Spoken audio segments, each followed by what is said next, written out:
Hello साथियों, आज हम आपको भारतीय न्याय संहिता 2023 की ऐसी धारा बताएंगे जिसमें कि मृत्यु किसी और की करना चाहता था व्यक्ति और मृत्यु हो किसी और की जाती है।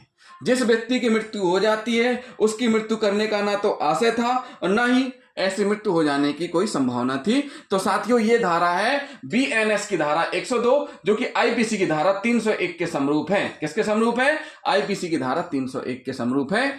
जिस व्यक्ति की मृत्यु कारित करने का आशय था उससे भिन्न व्यक्ति की मृत्यु करके आपराधिक मानववध। साथियों, अभी हाल में हमने देखा है कि आए दिन बीमा को लेकर के घटनाएं हो रही हैं। बीमा की राशि हड़पने को लेकर के पति पत्नी को मार रहा है प्रेमिका के साथ मिलकर के, तो प्रेमिका पत्नी प्रेमी के साथ मिलकर के पति को मार रही है। घर परिवार में एक दूसरे को मार रहे हैं, किस लिए?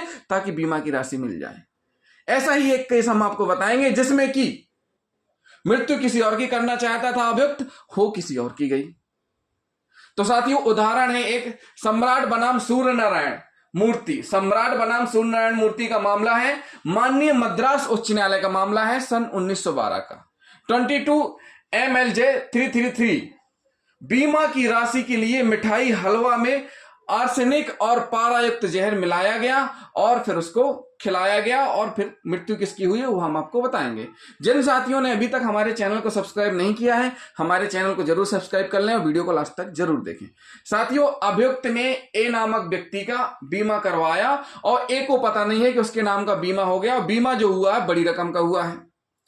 अब अभियुक्त ने प्लान करके ए नामक व्यक्ति को अपने बहनोई के घर बुलाया। कहां बुलाया?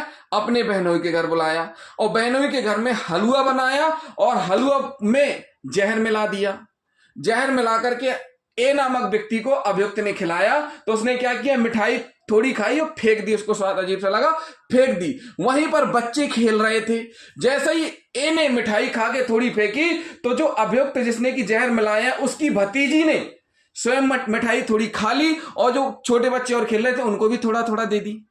अब रिजल्ट देखिए साथियों क्या निकलता है। अभियुक्त मारना चाहता था ए को क्योंकि ए का उसने बीमा कराया था, लेकिन ए ने मिठाई खाई लेकिन जहर की मात्रा कम होने की वजह से वो बच गया। लेकिन उसकी भतीजी जो अभियुक्त था उसकी भतीजी ने भी वही मिठाई खा ली थी, दूसरे बच्चों को भी मिठाई खिलाई, जिससे दो बच्चों की मृत्यु हो गई।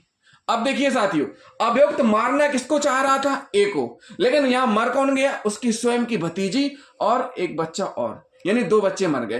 तो यहां माननीय न्यायालय ने और माननीय मद्रास उच्च न्यायालय ने भी उसकी सजा को बरकरार रखा और सजा हुई आजीवन कारावास की सजा। इसमें ए बच गया लेकिन दो लोगों की मृत्यु हो गई और आईपीसी की धारा 302 301 के तहत दंडित किया गया।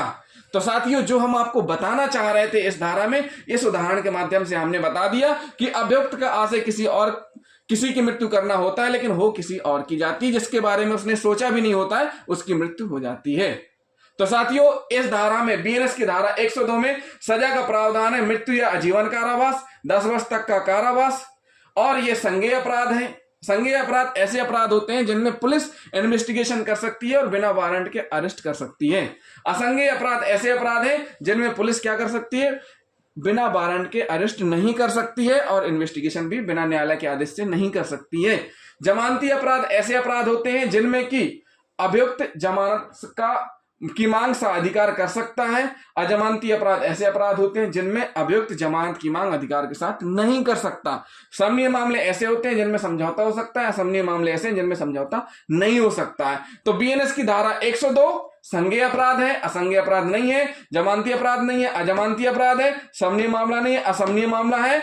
एफआईआर दर्ज होगी, इन्वेस्टिगेशन चलेगा, चालान पेश होगा कोर्ट में, विचारण और ट्रायल कहां होगा? सेशन न्यायालय में।